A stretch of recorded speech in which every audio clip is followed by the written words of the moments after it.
Como se podrán dar cuenta, no estoy en mi set habitual. Esta vez estamos en la playa.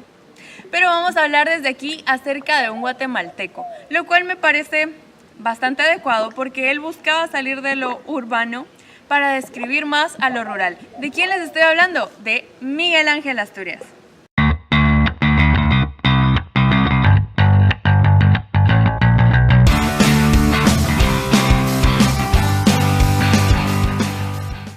Este guatemalteco fue el primer premio Nobel que tuvimos para el país.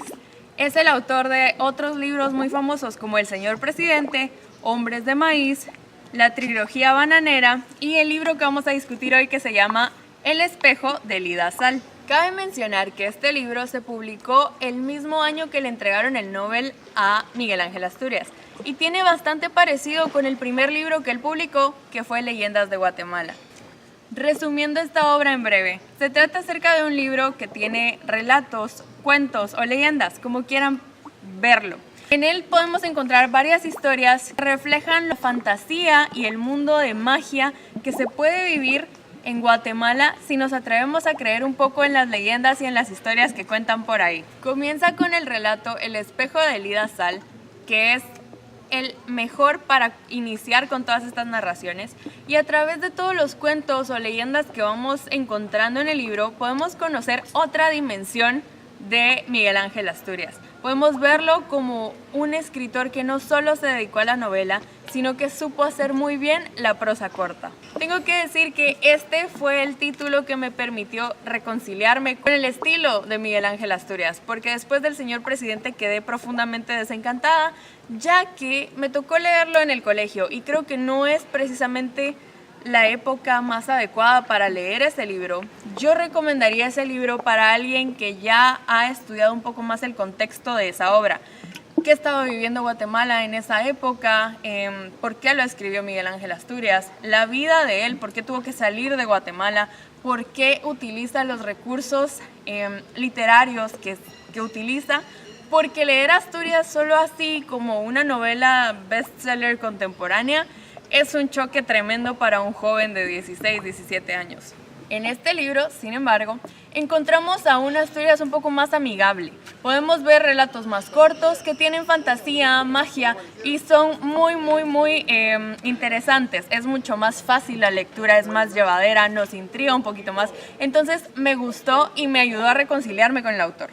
En su estilo podemos encontrar cosas maravillosas, no solo las tan conocidas onomatopeyas que utiliza o estos recursos como fonéticos que permite que leamos sus cuentos en voz alta y que sea toda una magia, sino un recurso poético muy lindo. Él de verdad en sus textos, aunque son prosa, introduce ciertas frases que nos dejan como wow. Esto es poesía, tengo que detenerme un momento y tengo que volverlo a leer, esto es poesía. Lo cual me gustó mucho del autor y no había podido percibir a través del Señor Presidente. Sabe construir muy buenas metáforas, nada de lugares comunes. A veces nos quedamos como, wow, nunca se me hubiera ocurrido escribir algo de esa manera.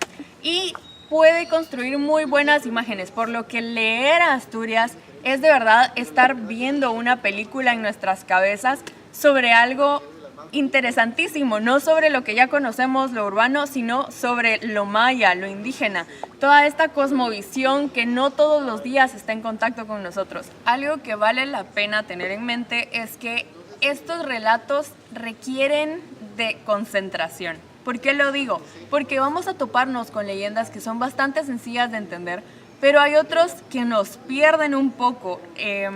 Asturias perteneció a las vanguardias, entonces podemos ver en su narrativa algunas características de este movimiento y como comprendían mucho del surrealismo y de todos estos ismos que se acuñaron en Europa, a veces sentimos que la narración va como así, como en un estado no sé, ¿han visto un cuadro surrealista? Algo así, nos perdemos en la dimensión, en el tiempo y entonces como que a veces hay que regresar a partes anteriores del relato, pero es mágico, entonces solo mantengan eso en mente cuando vayan a leer Asturias.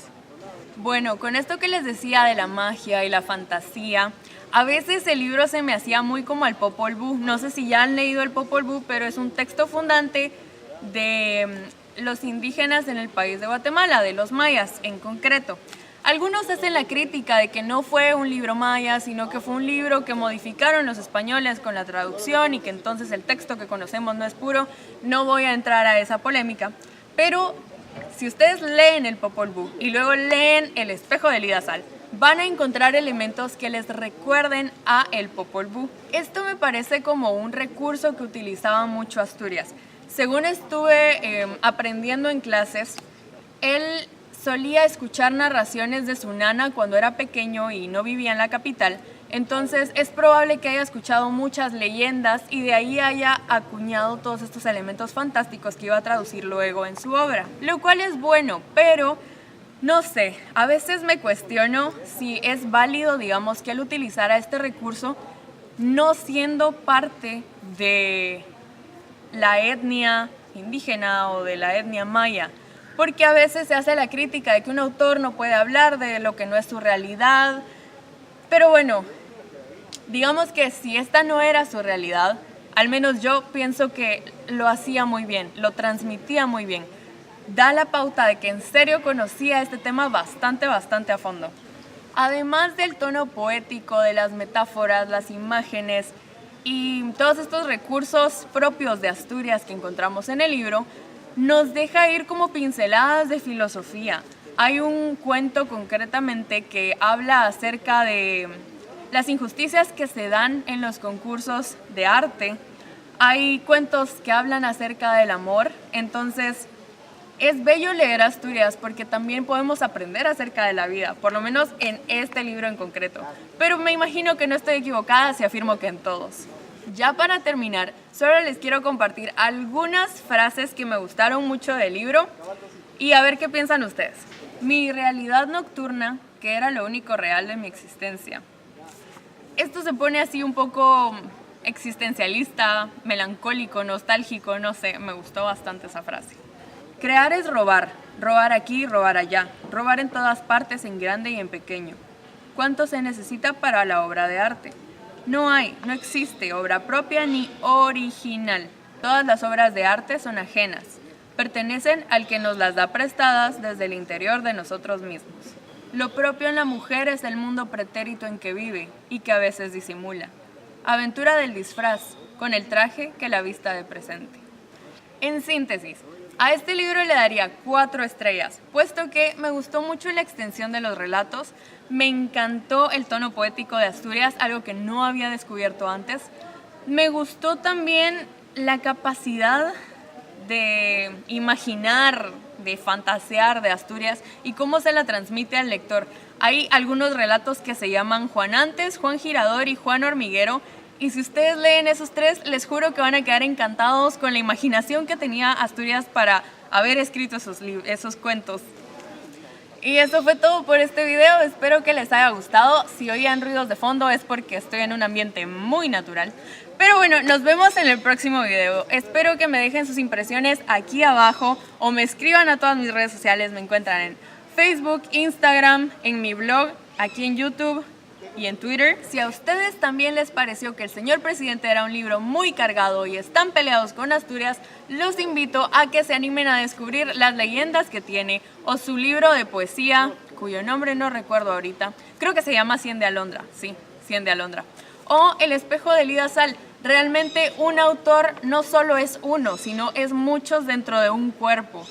Es muy distinto cómo se escribe la novela, cómo se escriben los cuentos, cómo se escribe la poesía. Así que no pueden decir que no les gusta Asturias si no han leído lo suficiente como para descubrir que esa opinión realmente es verdad y fundamentarla con cada uno de los libros que ya han leído de él. Nos vemos en el próximo video. Esto fue todo por hoy y esto fue El espejo de Elías Sal de Miguel Ángel Asturias. Hasta la próxima.